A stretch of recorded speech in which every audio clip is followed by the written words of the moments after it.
Europe 1, 16h-18h. Historiquement vôtre. Stéphane Bern. On réunit des personnages qui en ont sur le menton. Cet après-midi sur Europe 1, on parle de Pierre le Grand, le tsar de Russie, qui a rasé sa barbe, mais gardé tout de même sa moustache. Avec notre invité, son biographe, l'historien Thierry Sarment. J'ai décrit Pierre le Grand, qui était grand par la taille, plus de 2 mètres tout de même, et moustachu par choix politique. Mais que peut-on dire de sa personnalité, Thierry Sarment ? Vous le jugez hors norme. En quoi était-il hors norme ? Il est double. Il est double parce qu'il est à la fois un fou et un génie, un criminel et un grand réformateur. Il est paranoïaque, il est sadique, puisqu'il pratique lui-même la torture sur ses opposants politiques, il exécute lui-même à la hache les rebelles. Et puis en même temps, c'est un monsieur qui se met de plein pied avec ses interlocuteurs, qui va à l'auberge boire un coup avec les marchands hollandais, qui discute aussi bien avec les soldats qu'avec les savants, les techniciens de tous les pays et de toutes les religions. Donc il a 2 personnalités qui s'interpénètrent, avec parfois des crises de folie et parfois des mouvements de générosité et de bonté. Mais j'ai vu à Saint-Pétersbourg son musée des horreurs, là où tout ce qui était du domaine du bizarre, du baroque, il collectionnait les fœtus. Oui. Il a un goût maladif pour la monstruosité et pour la maladie.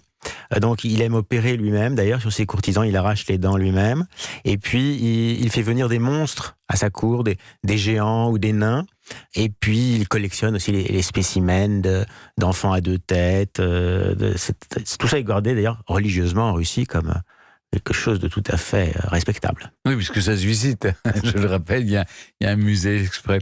Alors, Pierre le Grand découvre l'Europe par ses voyages lors de sa grande ambassade. Et c'est à son retour qu'il entame cette série de réformes pour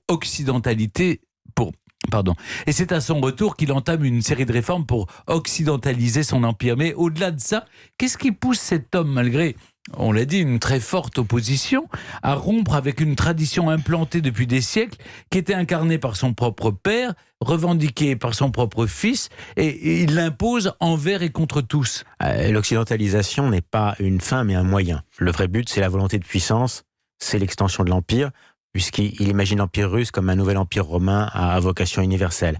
Et pour ce faire, il faut se mettre à l'école de l'Europe, il n'y a pas d'autre solution. Et justement, lors de son voyage en Europe, je crois me souvenir, quand il arrive à Paris, il demande à visiter la Sorbonne, la bibliothèque Mazarine, ça a dû faire forte impression. Quelle impression a-t-il en effet produit sur les souverains européens ? Est-ce qu'il donne une nouvelle image de la Russie ? Est-ce qu'il l'a fait changer ?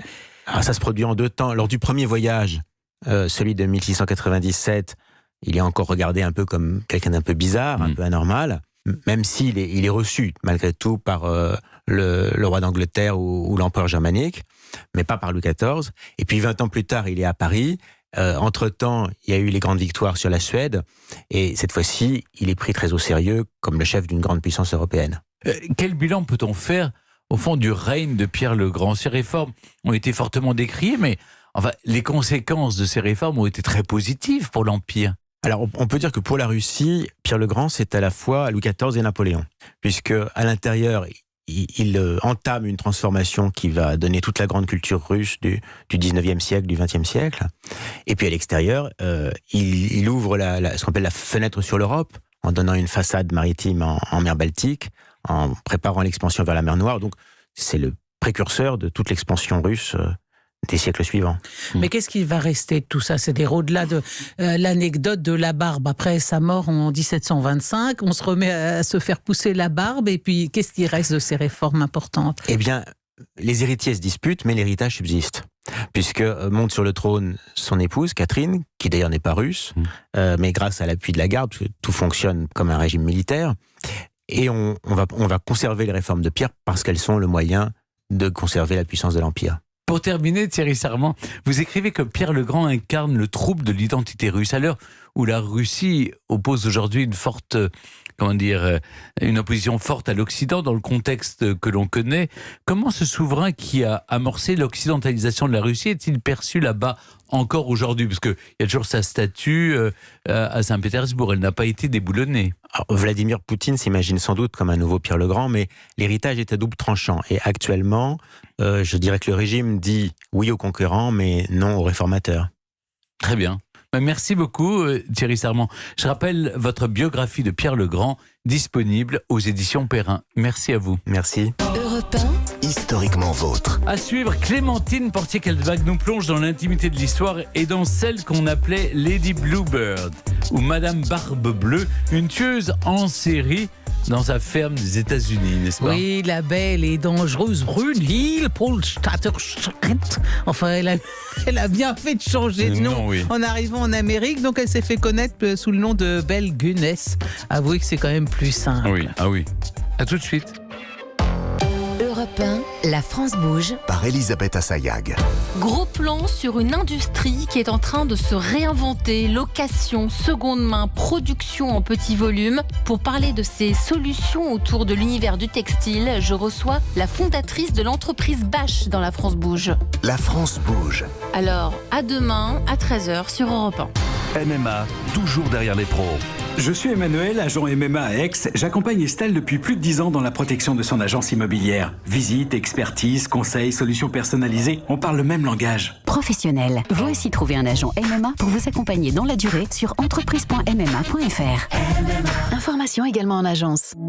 Peugeot. Saviez-vous qu'une voiture bien entretenue peut éviter une surconsommation de carburant? Chez Peugeot Service, on sait aussi que c'est un gage de sécurité et de sérénité. Alors n'hésitez jamais à poser des questions à nos techniciens experts. Ils vous expliqueront toujours pourquoi une pièce doit être remplacée ou au contraire, pourquoi ce n'est pas nécessaire. En ce moment, en prenant rendez-vous sur Peugeot.fr, profitez de 50 € de remise immédiate pour tous travaux d'entretien de votre Peugeot d'un montant minimum de 250 €. Voir conditions en ligne. Peugeot Service. Votre Peugeot, notre passion. Sylvia, mon amour, pour ce 75e anniversaire, on part en vacances avec Costa. 75e? Mais nous sommes mariés depuis 3 ans. On le sait, Sylvia. Mais Costa a 75 ans et vous propose pour cela 75 croisières à un prix spécial. Réservez la vôtre avant le 23 avril. Info en agence de voyage et sur costacroisière.fr. Costa. Dites stop au stress. Découvrez les gélules Duo-Stress Plus, un complexe breveté pour lutter contre le stress naturellement. Une cure de 15 jours et une prise matin et soir pour une action continue. Sans accoutumance ni somnolence. Pur essentiel, l'efficacité à l'état pur. Et pour un format pratique et nomade, découvrez le roller Aroma Stress aux 12 huiles essentielles. Chez Conforama, on pense à ceux qui veulent s'offrir un grand canapé en petite mensualité. Avec le canapé d'angle convertible Selva et son coffre de rangement. À seulement 28,80 € par mois. Conforama. Coût mensuel dont 4,60 € de pack service. LLD sur 72 mois après un premier versement de 111,92 €. Si acceptation par le prêteur BNP Paribas Personal Finance, 1399 € hors LLD. Conditions sur conforama.fr. Rivalisez pour une vie meilleure grâce à la fraîcheur et aux saveurs des variétés de fraises. Gariguette, Sifflorette, Charlotte et fraises rondes, elles sont uniques en goût. Mangez 5 fruits et légumes par jour. Rejoignez le Long Life Challenge Europe avec les fraises. Campagne financée avec l'aide de l'Union européenne. Restez bien sur Europe 1. Historiquement, votre revient dans moins d'une minute dans l'intimité de l'histoire avec Clémentine Portier-Keltbach et Lady Bluebird, Madame Barbe Bleue. L'une des deux aurait notamment tué ses deux maris. Mais laquelle des deux? Réponse dans un instant. Eurorépar. Eurorépar? Oui, c'est ça, Eurorépar. Pour l'entretien et la réparation de ma voiture, je vais chez mon garagiste Eurorépar. Tu veux un bon plan? En ce moment, le pneu Eurorépar Reliance est à partir de 45,90 € TTC dans tous les garages Eurorépar participants. Et c'est chez qui tout ça? Eurorépar. Eurorépar, entretien et réparation de véhicules toutes marques. Devis, rendez-vous en ligne et modalité de l'offre sur eurorépar.fr. Eurorépar. Leclerc. On prend de l'eau gazeuse, c'est agréable en mangeant. Ok, si tu veux. J'aime bien la Salvetta avec ses fines bulles et son goût peu salé. Ah ouais, moi aussi. Et en ce moment chez Leclerc, pour un pack de 6 bouteilles de Salvetta d'1,15 litre acheté, le deuxième est à moins 50%. Le deuxième à moitié prix? Ouais, donc on va faire du stock. Tu prends 4 packs. Ah ouais, je comprends mieux pourquoi tu voulais que je vienne. Bah quoi, ça te fait faire du sport. Tout ce qui compte pour vous existe à prix Leclerc. Du 14 au 25 mars. Modalité magasin et drive participants sur www.e.leclerc. Europe 1, historiquement vôtre avec Stéphane Bern. Tous les jours, vous le savez, historiquement vôtre vous raconte l'histoire sans se la raconter avec Jean-Luc Lemoyne qui vient tout juste de mettre le point d'interrogation final à son quiz à suivre. Exactement, et aujourd'hui je vais faire très simple pour l'indus musicale. Écoutez plutôt. Mozart. Exactement. Ouais. Il y aura une question sur Mozart. Est-ce que vous vous y connaissez tous les deux? Ah, on aime beaucoup Mozart en tout cas. Eh ben, on va vérifier ça dans un instant. On peut l'aimer sans le connaître. Tu parles. Attends, ça va être quelque chose sur son plat préféré ou sur son nom, c'est ça? Vous avez une si mauvaise image de moi, c'est terrible. C'est la mozzarella. C'est ça. Le plat préféré de Mozart, c'est la mozzarella. Ok, on peut faire le gorgonzola aussi pour Émile. Bon, je vais vous laisser, messieurs. Mais avant le quiz, eh bien, il y a un affrontement entre nous. Et avant cet affrontement, eh bien, Clémentine nous raconte des histoires dont elle seule a le secret. Dans l'intimité de l'histoire. Et aujourd'hui, Clémentine, vous revenez sur une histoire encore non élucidée, celle de Belle Gunness. Accusée de nombreux meurtres dans sa ferme de l'Indiana, une femme à qui le prénom Belle ne sied pas vraiment, que l'histoire a surnommée Madame Barbe Bleue, Madame Lady Bluebird. En effet, aussi qu'elle avait surtout à l'origine un prénom un peu compliqué, Brunhild Polstadterstreet. J'arrive même pas à le prononcer. Bon, elle est d'origine norvégienne, Brunhild. Elle est née à Zelbu en 1859. Et c'est vraiment le parcours classique d'une famille d'émigrants européens en Amérique au 19e. Elle a grandi dans une famille d'agriculteurs absolument misérable. Elle est la dernière de 8 enfants. Et sa sœur aînée parvient à émigrer en Amérique et donc elle voudrait l'y rejoindre. Elle économise pendant des années pour se payer la traversée. Et aussitôt arrivée en Amérique, alors là, elle se dit qu'elle va plus s'appeler Brunhild. Donc, comme on n'est jamais mieux servi que par soi-même, elle s'auto-baptise Belle. Et Belle, en 1884, épouse Mads Sorenson. Donc, elle épouse quand même un Norvégien. Évidemment, ils doivent pouvoir converser tous les deux. Elle ne parle pas encore l'anglais. Et tous les deux, avec leurs petites économies, ouvrent une confiserie. Mais très vite, ça dégénère un peu parce que ça marche pas du tout, la confiserie. Et là commence toute une série de tragédies et de mystérieuses disparitions dans la vie de Belle Gunness. D'abord, la confiserie est victime d'un incendie.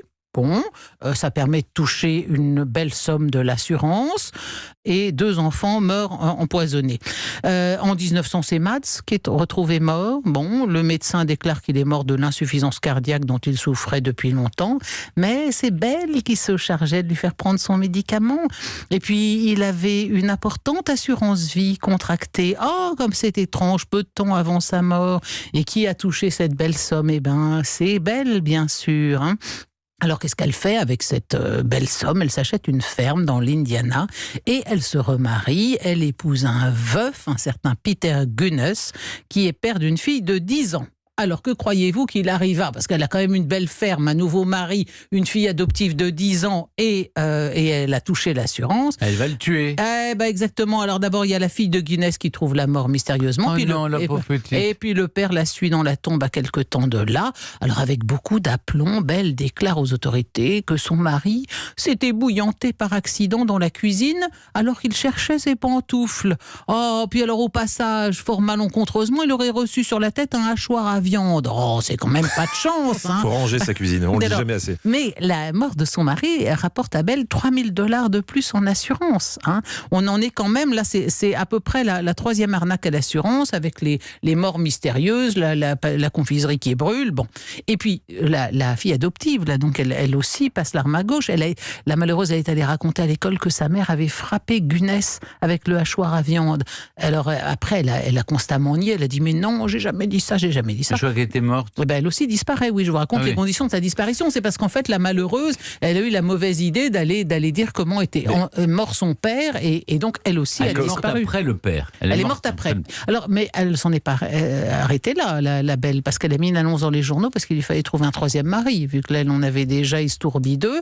Et dans son annonce, elle déclarait chercher un mari et qui vivrait dans des conditions agréables dans la ferme. Et en fait, tous ceux qui sont venus chez elle ont disparu. Elle les a empoisonnés. Les candidats, vous voulez dire ? Tous les candidats au mariage, ouais. Elle les a empoisonnés, elle les a coupés en morceaux.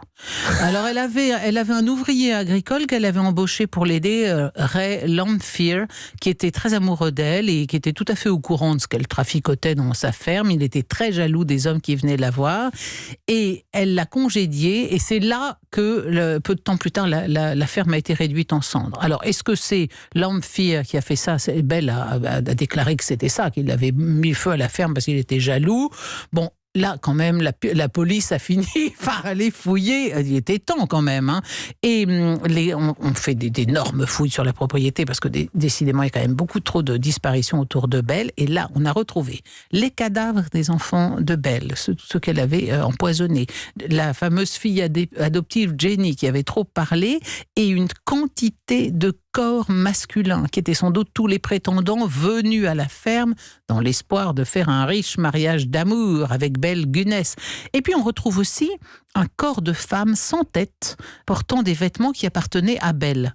Mais tous ceux qui la connaissaient dans le voisinage ont affirmé que ce corps sans tête n'était pas le sien, c'est ce qu'elle a voulu faire croire. Hein. Alors au total, on pense que Belle, la barbe bleue au féminin, a tué 40 personnes. On pense que c'est elle aussi qui a incendié sa ferme et déjà qui avait incendié son premier magasin. On pense que c'est elle naturellement qui a mis en terre le corps d'une femme sans tête dont elle voulait faire croire que c'était elle. Son signalement a été diffusé dans tout le pays. De nombreuses personnes ont cru l'avoir vue, mais jamais on ne l'a retrouvée. Et donc il est bien possible qu'elle ait fini sa vie tranquillement quelque part, cette fameuse Brunhild, Polstatterstrait, Lady Bluebird, Belle Gunness, la barbe bleue au féminin. Incroyable. C'est bien, il y a 40 morts à son Il y a une morale actif. à votre histoire. Ouais. Non, justement. Non, C'est ce qu'on dit que, oui, c'est le film de Woody Allen. Hein, le crime peut payer parfois. Là, en effet, ça a payé. Merci Clémentine. Vous avez toujours de belles histoires à nous raconter. Maintenant, c'est le moment de l'émission où, vous le savez, je ne contrôle plus rien puisque c'est Jean-Luc qui prend la main pour le quiz Born to be Alive.